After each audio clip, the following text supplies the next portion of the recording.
We need to talk about the Sakamoto Days anime real quick. To start off, I don't think it's horrible. I think it's just a subpar adaptation, but it's really disappointing to me because I was so excited for this anime with how much I have enjoyed the manga. I'm not here to just complain about it. It's just people who have heard how amazing the series is really just aren't getting the full experience, and it may even damper their opinions on it, and they might not think it's as good as it really is.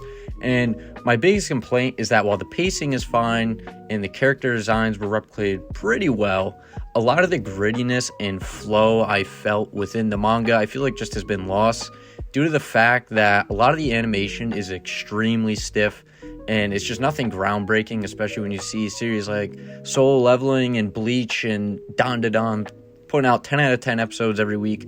It's just a bit disappointing, and I praise the Sakamoto Days manga for doing a very difficult task, especially in modern mangas, which is conveying the sense of motion within still images and having just overall great fight choreography and flow within the fights that make it extremely easy to see what's going on, and each thing flows into the next panel. Something I feel like JJK struggled with a lot in the final arc, and I know Gege was having health issues, but sometimes it was just a blob and I had no idea what was going on all over the page, and it just looked like a hot mess, and I just couldn't keep track of anything.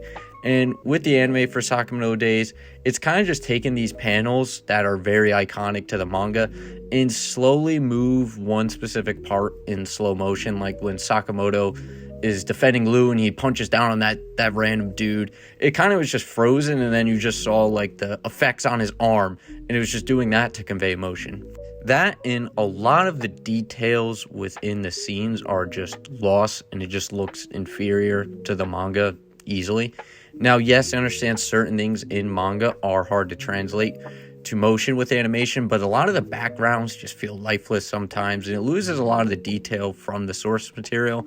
And I'm especially worried about this now because we haven't even gotten to any of the big fights where we really see Yuto's great fight choreography and paneling come into action. The first fight that comes to mind that we will see in part 1 of season 1 is the Yotsumura versus Shishiba fight, which is one of the best early fights in the entire series, and there's so much detail within this fight in each panel, and just people flying all over the place, and it's just hands being thrown, but it's just flows so nicely. You can tell exactly what's going on, and the art is just beautiful.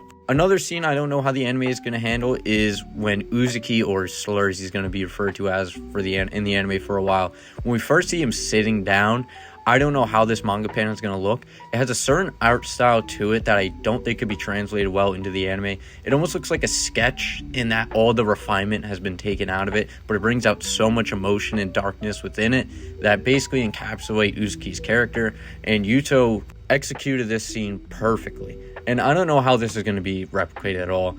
And another one of my biggest complaints, which isn't the anime's fault at all, it's obviously Netflix's fault because they're the worst people to handle an anime, which is that Japan gets an episode a week ahead. Their schedule release was a week ahead or whatever, I don't even know what it was, but for some reason, they're a week ahead. And it makes no sense at all because half the time, the people who don't use Netflix, you can just use piracy sites, and you're ahead of everyone else. And all over my Twitter, because I just use Netflix, I already know how next week's episode is going to look, which is so dumb. I understand a dub being a week behind, but just because you live in the US and you use Netflix, you're going to be a week behind. It just makes no sense, and Netflix does not know how to handle anime releases. They did this with JoJo's, with the horrible batch releases that killed any hype for the series. But overall, I have been enjoying seeing Sakamoto Days in an anime format, but it leaves a lot to be desired with the animation. And to me, the manga still is the best way to truly enjoy it. I'm going to continue to watch it. Voice acting's been really good, and it's just fun to hear everything and see everything in color. But overall, if you haven't checked out the manga, definitely recommend checking it out.